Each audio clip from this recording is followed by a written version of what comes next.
G'day guys, thank you for being here. My name is Sanker, and for those of you who don't know me yet, welcome to my channel.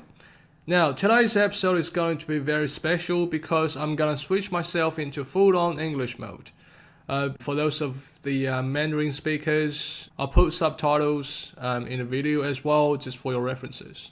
Now, without further ado, let's get started. Today I'm going to talk about one of the biggest headlines in the mainstream media, which is the US former President Donald Trump got himself arrested at Fulton County in Georgia. Now I'll give you guys a bit about the background of the news, and I'll jump on to another part, which I asked someone from the United States, which happens to be my friends. I asked them about their attitudes towards Mr. Trump and US politics in general. And lastly, I'll give you my own opinions about this event.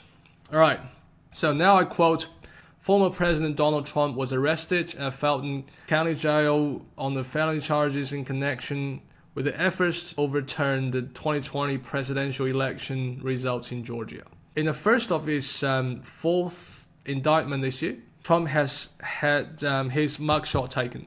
It was released shortly after he left the jail. Trump used a local bondsman in Georgia to post his bond. He has already paid, a bonding agent confirmed. The Fulton County Jail, where Trump booked, has a history of violence and poor conditions. District Attorney oversaw the sweeping investigations and the charges against Trump and 18 co-defendants. Many of them, including Rudy Giuliani, which is Trump's lawyer, and Mark Meadows, which is one of his advisors, have already been surrendered. A federal judge yesterday denied by two defendants, which is Mr. Meadows and another guy called Jeffrey Clark, to delay their arrests. All defendants face a deadline noon tomorrow to voluntarily surrender. So we now know a bit of background of today's news, so that Mr. Trump has surrendered himself to a local authority and took a mugshot and paid about $200,000 to bail himself out. So he's not in jail at the moment. So what are his charges? According to NBC News, he was charged upon some felonies in 2020 election regarding some actions to do with the overturning on the polling results undertaken by himself or his subordinates. Well, okay. So this has something to do with 2020 elections. Does somebody recall 2020? I do remember his supporter at one place been chanting "Stop the count," and other places chanting about "Count the votes," which is a bit of contradictory to me. Sort of video footage are still in place, which you can find in YouTube quite often.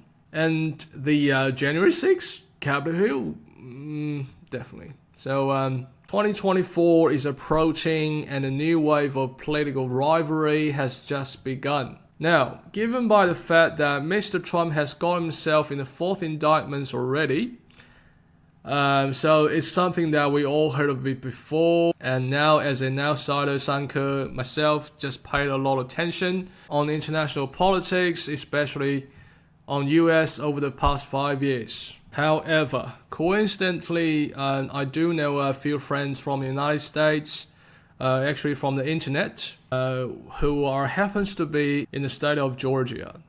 Just to declare that due to confidentiality issues, I cannot tell you their names, and honestly, I don't know either. So I came across this idea to ask them about what do they think of this event and how do they think American politics as in general. So now allow me to quote on their thoughts. Person A says, I don't follow the news on politics. I'm so far in the middle of neither side appeals to me. This country is so polarized right now. It's all meant to divide. I can never understand how so many people can be so absolute.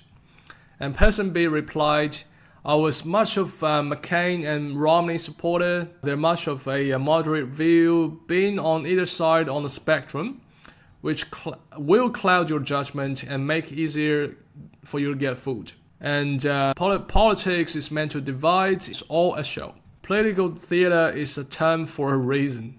Low. Person A replied, nowadays, if you get a candidate that's in the middle, then they don't even let them in the debates. And person B replied, but honestly, I think it's stupid how hard that they're going on Trump.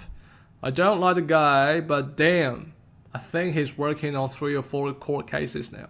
And after that, they invited another person C, who used to live in Las Vegas for a period of time. So when Mr. Trump built his hotel, which is Trump Hotel in Las Vegas, right, and I quote, person C said, someone wanted to know about Trump, and A said, enlighten us. And I replied, yeah, please, by all means. So person C says, what do you guys want to know? Most of my knowledge comes from his businesses dealing in Las Vegas. Trump has had this coming for a long time. He's known for swindling multiple people out of millions of dollars in investments for casinos and hotel properties. So I asked, do you think that he's a criminal? Person C replied, yes, he is a criminal. He has been very smart throughout the years and not to get caught due to the loopholes. This man owned an entire hotel, but he did not pay his employees, his taxes, vendors, or other investors. But he was able to avoid jail time due to how he had worded the contract. Are you going to do an episode about him? And I said, yeah, I'm going to do a little episode about him on his surrender today as a Chinese lives in Australia and talks about United States politics. How dare me?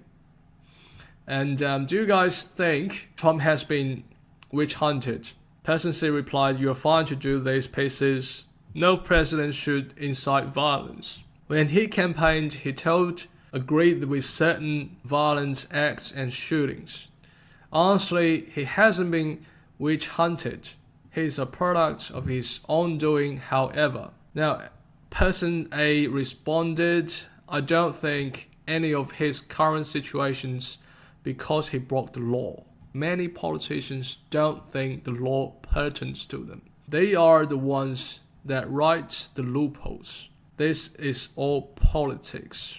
Now, Sanker, if you ever wanted to know how much faith Americans have in our political system, just look at the numbers of citizens versus the numbers of vote casts. And then that split between 2 parties. Needless to say, most of us don't care of whoever is leading us. I do get bummed that the rest of the world judges us by our leaders. They make poor decisions. That's the end of our conversations. As for the credibility of the information that I just provided, my beloved audiences, you can judge on your own. So I'm just providing a bit different perspective. Now, here's my personal thoughts on today's news and a bit discussions in US politics. Given by the fact that the US politics or the whole Western world politics have been thrown into a systematic crisis with all the dysfunctional and meaningless processes, which is so-called democracy, by those selfish and ignorant politicians and so-called people's representatives. It is not really important of who got himself into jail because of something that has been done. All right, so it's about which party has the power over the others. That's the thing. As Trump said in his social media, once he got elected, he will conduct criminal investigations over Joe Biden and his son, Hunter Biden, regarding the Ukrainian involvement case and many others. Now, thanks to the internet, we kind of know that what Hunter Biden has done so far. So due to the age restrictions, I cannot really tell much about the details. You guys can search on the internet for your own selves, right? It's quite explicit, so warning. Now, the actual importance is not about the rule of law anymore. It's about who can get elected next time. Now, if Donald Trump wins, then all 2020 election farces might be very likely to be waived. Just he will be like, do whatever he's like. If he loses, then he will be chased continuously until the Democrats throw him into jail for good. Now, as a Chinese who lived in Australia for over 15 years, that is something that I completely did not anticipate it when I first came to Australia. I have to admit, this is bloody miserable for me to watch on this political farces in the Western world these days. And those incompetence and foolishness are trying their best to prove democracy will prevail. Now, mate, you gotta look after yourself before you lecture someone else. Now, I'm gonna thank the people who has finished watch today's episode. If you like today's video, please don't forget to hit that like and subscribe buttons like there's no tomorrow. And I'll see you next time.